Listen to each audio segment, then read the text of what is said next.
तर ह्या नरक चतुर्दशीनंतर येतं ते म्हणजे लक्ष्मीपूजन, अमावास्या, अश्विन वद्य अमावास्या. या दिवशी प्रदोष काळी म्हणजे तिन्ही सांजेला लक्ष्मीपूजन केलं जातं. या निमित्ताने अष्टदल कमलावर लक्ष्मीची स्थापना करून तिची पूजा केली जाते. लक्ष्मी सौंदर्याचं, प्रेमाचं आणि वैभवाचं प्रतीक, समृद्धी देणारी अशी ही लक्ष्मी, समृद्ध करणारी दिव्यता ही देवी लक्ष्मीचंच रूप. सद्विचारांच्या अनेक छटांमधून ही दिव्यता म्हणजेच समृद्धी प्रकट होत असते. लक्ष्मीपूजनाने धार्मिक, आध्यात्मिक आणि व्यावहारिक देखील लाभ आपल्याला होत असतो. लक्ष्मी आपल्या घरी यावी म्हणून आपण लक्ष्मीपूजन करतो. मात्र इथे लक्ष्मी म्हणजे केवळ संपत्ती नाही हे समजून घ्या. लक्ष्मी म्हणजे श्रीमंती, आणि श्रीमंत म्हणजे कोणत्याही शुभ गोष्टींची विपुलता, समृद्धी असणं म्हणजे श्रीमंती. लक्ष्मी आपल्याला ऐश्वर्य प्रदान करते, पण पुन्हा एकदा ऐश्वर्य म्हणजे ते ईश्वराशी निगडित आहे. इच्छित गोष्टींच्या प्राप्तीचं सामर्थ्य म्हणजे ऐश्वर्य.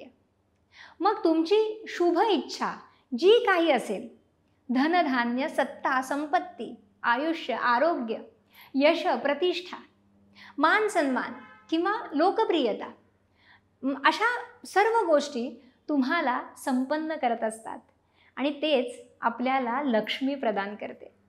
लक्ष्मीच्या पूजनापूर्वी मनामध्ये कृतज्ञतेचा, श्रद्धेचा भाव असणं गरजेचं आहे. श्री विष्णूंचं स्मरण आणि प्रार्थना ही तत्पूर्वी केली जाते. ओम नमो भगवते वासुदेवाय हा मंत्र जप आपण करू शकता. आणि मग त्यानंतर श्री महालक्ष्मीची पंचोपचार किंवा षोडशोपचार पूजा केली जाते. पंचोपचार म्हणजे स्नान, गंध, फुलं, धूप, दीप आणि नैवेद्य अर्पण केला जातो.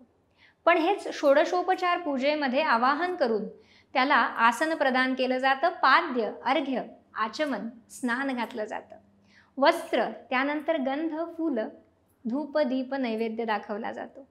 त्यानंतर तांबूल, दक्षिणा, प्रदक्षिणा, नमस्कार आणि प्रार्थना केली जाते. कारण जिथे विष्णू आहे तिथेच लक्ष्मीचा वास आहे, म्हणून विष्णूंची प्रार्थना आणि मग लक्ष्मीची पूजा अर्चना केली जाते. घरातलं वातावरण सुगंधित आणि प्रसन्न असावं त्या दिवशी. पूजा झाल्यानंतर मंत्रोच्चार व्हावा, कारण मंत्राची स्पंदनं ही तुम्हाला त्या तत्वाशी जोडत असतात. मग आपण ओम श्री महालक्ष्मी देव्यै नमः हे म्हणू शकता, किंवा ओम श्रीं नमः, ओम महालक्ष्मीच विद्महे विष्णुपत्नीच धीमहि तन्नो लक्ष्मी प्रचोदयात हे म्हणू शकता, किंवा या देवी सर्वभूतेषु लक्ष्मीरूपेण संस्थिता नमस्तस्यै नमस्तस्यै नमस्तस्यै नमो नमः हे म्हणू शकता. तसंच आदिलक्ष्मी नमस्तेस्तु परब्रह्मस्वरूपिणी यशो देही धनं देही सर्व कामांश देही मे, अशा पद्धतीने मंत्राचा किमान 108 वेळा जप करून त्यानंतर श्रीसूक्त किंवा श्री महालक्ष्मी अष्टक याचा पाठ केला जातो. लक्षात घ्या, या सर्वातून निर्माण होणारी जी सूक्ष्म स्पंदनं आहेत तीच आपल्याला सामर्थ्य प्रदान करत असतात. हे झाल्यानंतर कुटुंबातल्या प्रत्येकाला धनधान्य, ऐश्वर्य, संपत्ती, सत्ता, आरोग्य, त्याचबरोबर समृद्धी, यश, प्रतिष्ठा, मान सन्मान, लोकप्रियता, दीर्घायुष्य प्राप्त व्हावं अशी प्रार्थना ही परमेश्वराजवळ करायची असते, त्या लक्ष्मी मातेजवळ करायची असते. त्यानंतर नैवेद्य दाखवून प्रसाद घरातल्या सर्वांना वाटायचा असतो. लक्ष्मी ही या दिवशी सर्वत्र संचार करत असते असं मानलं जातं. त्यामुळे जिथे स्वच्छता, मांगल्य आणि प्रकाश असतो तिथे ती निवास करते. या रात्री म्हणूनच दिव्याची रोषणाई केली जाते. घरातला कचरा, घाण म्हणजेच ती अलक्ष्मी दूर करणारी ती केरसुणी हिला लक्ष्मी मानून तिची पूजा काही ठिकाणी केली जाते. या दिवशी भगवान महावीरांचं निर्वाण झालं म्हणून जैन समाजामध्ये देखील हा दिवस सर्वत्र दिवे लावून साजरा केला जातो. त्यानंतर कार्तिक मास सुरू होतो आणि कार्तिक शुद्ध प्रतिपदा म्हणजे बलिप्रतिपदा. या दिवशी भगवान विष्णूंनी वामनावतार घेऊन बळीराजाला पाताळात लोटलं. या दिवशी जो दीपदान करेल त्याला यमयातना भोगाव्या लागणार नाहीत असा भगवान वामनाने बळीला वर दिला. या दिवशी बलिपूजा करण्याची देखील प्रथा आहे. राजा बळीची अश्वारूढ प्रतिमा उंच जागी उभी करून तिच्या भोवती 21 दिवे मांडण्याची रीत आहे. बलिप्रतिपदेविषयी असलेल्या पौराणिक कथेनुसार पार्वतीने महादेवांना याच दिवशी द्यूत खेळात हरवलं आणि म्हणून या दिवसाला द्यूत प्रतिपदा असंही म्हटलं जातं. असुरांचा राजा बळी हा भक्त प्रल्हादाचा नातू आणि विरोचनाचा पुत्र होता. राक्षस कुळामध्ये जन्म घेऊनही अत्यंत चारित्र्यवान, विनयशील, प्रजाहितदक्ष राजा म्हणून तो ओळखला जात होता. तो अत्यंत दानशूर होता. पुढे वाढत्या शक्तीच्या प्रभावाने त्याने देवांचा देखील पराभव केला. या सगळ्यातून त्याला गर्व झाला. बळीराजाने जेव्हा यज्ञ केला आणि त्या यज्ञानंतर दान देण्याची प्रथा होती, त्यावेळेला त्याचं गर्वहरण करण्यासाठी भगवान विष्णूंनी वामनावतार धारण केला आणि बटू वेशामध्ये ते बळीराजासमोर जाऊन उभे राहिले. या रूपामध्ये वामनाने दानामध्ये 3 पावलं भूमी मागितली. वचनाला जागून बळीराजाने ते दान करण्याची तयारी दाखवली. तेव्हा वामन अवतारी विष्णूंनी प्रचंड रूप धारण केलं आणि पहिल्या पावलामध्ये स्वर्ग, दुसऱ्या पावलामध्ये पृथ्वी व्यापली, तिसरं पाऊल ठेवायला जागाच शिल्लक राहिली नाही आणि वचनपूर्तीसाठी बळीराजाने आपलं मस्तक पुढे केलं. तेव्हा बळीराजाच्या डोक्यावर पाऊल ठेवून वामनाने त्यांना पाताळ लोकाचं राज्य बहाल केलं. बळीराजा हा गर्विष्ठ झाला असला तरीही सत्वशील, दानशूर असल्यामुळे बळीराजाला पाताळ लोकाचं राज्य हे भगवान विष्णूंनी बहाल केलं. आणि या कार्तिक प्रतिपदेला सर्वजण तुझ्या दानशूरतेची, क्षमाशीलतेची पूजा करतील असं वरदानही बळीराजाला दिलं. त्यामुळेच इडापिडा टळो आणि बळीचं राज्य येवो अशी प्रार्थना या दिवशी केली जाते. हिंदूंच्या 3.5 शुभ मुहूर्तांपैकी हा अर्धा मुहूर्त आहे. या दिवशी पत्नी ही पतीला ओवाळते. दिवाळीचा हा मुख्य दिवस मानला जातो. या दिवशी सम्राट विक्रमादित्यांचा राज्याभिषेक झाला होता आणि तेव्हापासून विक्रम संवत्सर सुरू झालं. त्यामुळे हा देखील हिंदू नववर्षाचा आरंभ मानला जातो. म्हणूनच आपण याला दिवाळी पाडवा म्हणतो. गुढीपाडव्याप्रमाणेच हा दिवाळी पाडवा. व्यापाऱ्यांसाठी आर्थिक हिशोबाच्या दृष्टीने नववर्षाची ही सुरुवात मानली जाते आणि लक्ष्मी प्राप्तीसाठी नव्या वह्यांचं पूजन करून व्यापारी वर्ग नववर्षाचा प्रारंभ करतात. जमा खर्चाच्या नवीन वह्या या दिवशी सुरू केल्या जातात. ह्या वह्यांना हळद कुंकू, गंध, फुलं, अक्षता वाहिल्या जातात आणि त्यांची पूजा केली जाते. या दिवशी मुहूर्ताचे व्यवहार सुद्धा केले जातात. उत्तर भारतामध्ये या दिवशी गोवर्धन पूजा केली जाते. श्रीकृष्णाच्या किंवा भगवान विष्णूंच्या मंदिरामध्ये ही पूजा होते. या दिवशी देवाला अनेक पक्वान्नांचा आणि मिठायांचा डोंगर अर्पण केला जातो आणि म्हणूनच ह्या सणाला अन्नकूट असंही म्हटलं जातं. या दिवसानंतर येतो तो म्हणजे द्वितीयेचा दिवस, ज्याला यमद्वितीया किंवा भाऊबीज म्हणून आपण ओळखतो. यमुना म्हणजे यमाची बहीण. आपल्या भावाचा कुणी आदर सत्कार करत नाही, सन्मान करत नाही, ह्या विचाराने ती दुःखी होती आणि कार्तिकातल्या शुद्ध द्वितीयेला यम आपल्या बहिणीकडे म्हणजे यमुनेकडे तिला भेटायला गेला. यम आल्यामुळे ती आनंदली आणि तिने त्याचा यथोचित आदर सत्कार केला. त्याला ओवाळलं, सुग्रा स्वयंपाक करून त्यांना जेवू घातलं. आनंद व्यक्त करत त्यांच्या दीर्घायुष्यासाठी प्रार्थना केली आणि त्यावरूनच या दिवसाला यमद्वितीया असं नाव पडलं. तेव्हापासून बहिणींनी भावाला ओवाळण्याची प्रथा ही रूढ झाली असं मानतात. हा देखील दीपदानाचा दिवस आहे. या दिवशी घराबाहेर आपल्या बांधवांसाठी दीप प्रज्वलित केला जातो. घराबाहेर उत्तर किंवा पूर्व दिशेला ज्योत करून दिवे लावले जातात. आपले बांधव, आपले हितचिंतक, नातेवाईक सर्वांना प्रकाश लाभावा अशी मनोमन प्रार्थना करून दिवे लावले जातात. या दिवशीचे दीप आपलं रक्षण करणाऱ्या, सीमेवर लढणाऱ्या जवानांसाठी असतात. हे विश्वची माझे घर असं मानून ज्यांचं कुणी नाही अशा निराधारांच्या जीवनात प्रकाश यावा म्हणून आपण या दिवशी दीप लावतो. अज्ञात अशा आपल्या सर्व सहाय्यकांसाठी, आपल्याला मदत करणाऱ्या मदतनीसांसाठी असे हे दीप असतात. त्यांच्या प्रतीची कृतज्ञता आपण व्यक्त करतो आणि त्यांच्यासाठी प्रार्थना आपण या दिवशी करत असतो. भारतामध्ये निरनिराळ्या भागांमध्ये दिवाळी संबंधी भिन्न भिन्न लोकाचार दिसून येतात. ओळीनी 5 दिवस येणारा हा दीपोत्सव मोठ्या उत्साहाने सर्वत्र साजरा केला जातो. दिवाळीमध्ये घरांवर आकाश दिवे लावतात. त्यामुळे शिव, विष्णू, यम इत्यादी देव संतुष्ट होऊन आपल्याला संपत्ती, संपदा देतात असं पुराणात सांगितलेलं आहे. निरनिराळी मिष्टान्न, फराळाचे पदार्थ करून त्यांचा देवांना आधी नैवेद्य दाखवला जातो आणि मग आप्तजन आणि इष्टजन यांना फराळासाठी बोलवलं जातं. सर्वत्र गोडवा राहावा असंच हा सण आपल्याला सांगतो. रोषणाई आणि आतषबाजी करून सर्वजण ह्या उत्सवाचा आनंद लुटतात.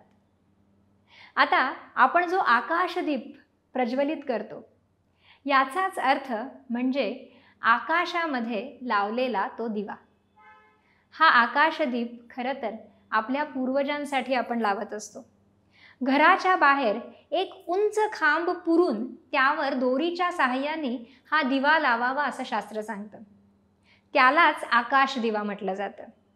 याचा विधी असा आहे की घरापासून जवळच थोडी जमीन जी शेणाने आधी सारवावी आणि तिच्यावर चंदनयुक्त जलाने प्रोक्षण करून अष्टदल कमळ तिथे काढावं. मध्यभागी 20 हातांचा किंवा 9 हातांचा किंवा 5 हात लांबीचा खांब पुरावा. त्याला वस्त्र, पताका, अष्टघंटा आणि कलश यांनी सुशोभित करावं आणि मग त्यावर अष्टदलाकृती दीप वर अडकवावा. या दीपामध्ये एक मोठा दिवा लावावा आणि त्याभोवती कमळाच्या प्रत्येक पाकळीत असे 8 दिवे जे धर्म, हर, भूती, दामोदर, धर्मराज, प्रजापती, पितर म्हणजे जे तमस्थित, तमामध्ये स्थित आहेत ते आणि प्रेत यांना उद्देशून लावले जातात. आता इथे प्रेत म्हणजे मृतदेह असं नाही. आपला देह सोडल्यानंतर काही कामनांमुळे, वासनांमुळे जो जीव अडकतो त्याला इथे प्रेत असं म्हटलेलं आहे.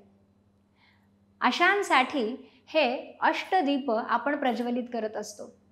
आपण यापूर्वी पितृ पंधरवड्याच्या भागामध्ये हे समजून घेतलेलं आहे की महालयाचा काळ जो अनंत चतुर्दशी नंतर सुरू झाला तो दिवाळी नंतर संपत असतो.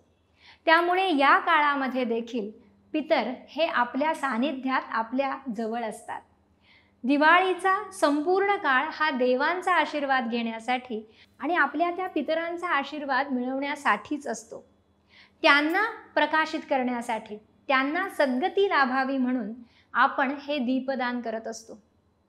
हा दिवा लावताना, तो वर चढवताना मंत्र म्हणायला सांगितलाय तो म्हणजे दामोदराय नभसी तुलायाम लोलयासह प्रदीपम ते प्रयच्छामी नमो अनंताय वेधसे. याचं फळ लक्ष्मी प्राप्ती असंच आहे. सांप्रत दिवाळीच्या या उत्सवामध्ये घरोघरी रंगीबेरंगी आकाश दिवे लावले जातात आणि ते अत्यंत शोभिवंत दिसतात. दिवाळीमध्ये आणखी एक परंपरा आहे. आपण मिळवलेली सर्व धनसंपदा देवासमोर ठेवून त्याची पूजा केली जाते. खरं तर यामुळे प्रचुरता आणि तृप्तीचा अनुभव होतो. चाणक्यांनी अर्थशास्त्रामध्ये सांगितलंय की धर्मस्य मूलम अर्थः, म्हणजेच संपन्नता हा धर्माचा आधार आहे. म्हणूनच जर आपण तृप्ती आणि संपन्नतेचा अनुभव केला तरच संपन्नता वाढेल. तो अनुभव तुम्हाला यावा यासाठीच सर्व ती संपत्ती समोर मांडून तिची पूजा करायला सांगितली आहे. कारण अभावाचा अनुभव जर आपण केला तर अभावच वाढत जाईल. कोणतंही कर्म करताना हेतू स्वच्छ असायला हवा, स्वार्थ किंवा परमार्थ. सध्या आपण काहीही न जाणता केवळ कर्मकांड करतोय. त्यामागे शुद्ध हेतू आला की तेच कर्म सत्कर्म होतं आणि मगच ते लाभदायी ठरतं.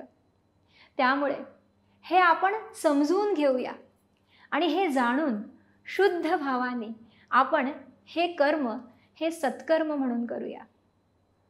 खरं तर देवदेवता ह्या अदृश्य आहेत परंतु सर्वत्र आहेत. आणि म्हणजेच काय आहेत देवदेवता, तर त्या विश्वातली चैतन्य शक्ती आहेत, विश्वशक्ती आहेत. तुमच्या आतही त्यांचा वास आहे आणि बाहेरही. जेव्हा आपण कोणत्याही देवाचं आवाहन पूजा अर्चा करतो तेव्हा त्या त्या तत्वाला आमंत्रित करत असतो. त्या तत्वाशी जोडलं जाण्यासाठी तसे तरंग स्वतःमध्ये निर्माण करत असतो, सभोवतालच्या वातावरणामध्ये निर्माण करत असतो. आणि जेव्हा आपल्या घरात आपण लक्ष्मीला आमंत्रित करतो तेव्हा आपण आपल्या घरात त्या तत्वाला, त्या विश्वशक्तीलाच आमंत्रित करत असतो. ही विश्वशक्ती सर्वांना एक समान वागवते आणि आपल्या सर्व इच्छांना पूर्ण करते. कारण आपल्या मनातला प्रत्येक विचार, प्रत्येक इच्छा ही काही तरंग निर्माण करत असतात आणि ते तरंग त्या समतत्वाशी जोडले जातात आणि कालांतराने पूर्ण होतात. केवळ सणापुरतं चांगले तरंग निर्माण करून भागणार नाही. सतत घरामध्ये सकारात्मक वातावरण निर्माण करावं लागेल. अन्यथा सणाचा उत्साह हा सणानंतर संपून जाईल. म्हणून रोज देवपूजा सांगितली आहे, रोज ते तरंग निर्माण करायला सांगितले आहेत. तुमच्या नकारात्मक विचारांचे तरंग तुमच्या शरीर आणि मनामध्ये अडसर बनतात, ज्याला नरकासूर म्हटलंय. आणि ही नकारात्मकताच तुमच्या नाड्यांमध्ये अडसर बनून तुमचं चैतन्य त्याचा प्रवाह अडवते. निरामयाचे स्वयंपूर्ण उपचार तेच अडसर दूर करतात आणि त्याच्यामुळे कोणताही शारीरिक अथवा मानसिक आजार, व्याधी ही पूर्णपणे दूर होऊ शकते. मात्र यासाठी रुग्णाने काही वेळ ध्यानस्थ बसणं आणि संपूर्ण आरोग्य मिळावं ह्या विचारांची स्पष्टता मनात ठेवणं गरजेचं असतं. म्हणजे पुन्हा ते तरंग त्यांनी निर्माण करावे लागतात आणि जेव्हा बरं व्हावं ही इच्छा ते मनात निर्माण करतात तेव्हा निरामयने दिलेली ती ऊर्जा, सकारात्मक ऊर्जा ते ग्रहण करतात. आपले सगळे सण आणि उत्सव तसंच रोजची नित्य पूजा यातून निर्माण होणारे भावतरंग, उच्चारातून निर्माण होणारी कंपनं, यामुळे त्या विश्वशक्तीशी आपण जोडले जात असतो. शरीरातल्या अब्जावधी पेशींना ती विश्वशक्ती प्राप्त होत असते. तर असे आपले सण आणि उत्सव, याचा अर्थ समजून उमजून आपण हे सण साजरे करूया. दिव्यांचा असा हा उत्सव, प्रकाशाचा, मांगल्याचा उत्सव. आणि ह्या सणाच्या, ह्या उत्सवाच्या आपणा सर्वांना आमच्या संपूर्ण निरामय परिवाराकडून लक्ष लक्ष शुभेच्छा. आपणा सर्वांच्या जीवनामध्ये आनंद हा कायम राहो, समृद्धी येवो आणि आपल्या हातून कायम सत्कर्म घडो, याच आमच्या सदिच्छा. तर आज इथेच थांबूया. दिवाळीच्या या मंगल दिनी आपल्याला शुभेच्छा देते. धन्यवाद. साध्या आजारांपासून ते मोठ्या आजारांपर्यंत घरी राहून फक्त व्हॉट्सअप किंवा ईमेलने माहिती पाठवून लागोलाग सुरू करता येणारे उपचार म्हणजे विनास्पर्श विनाऔषध केले जाणारे स्वयंपूर्ण उपचार. आजच संपर्क साधा.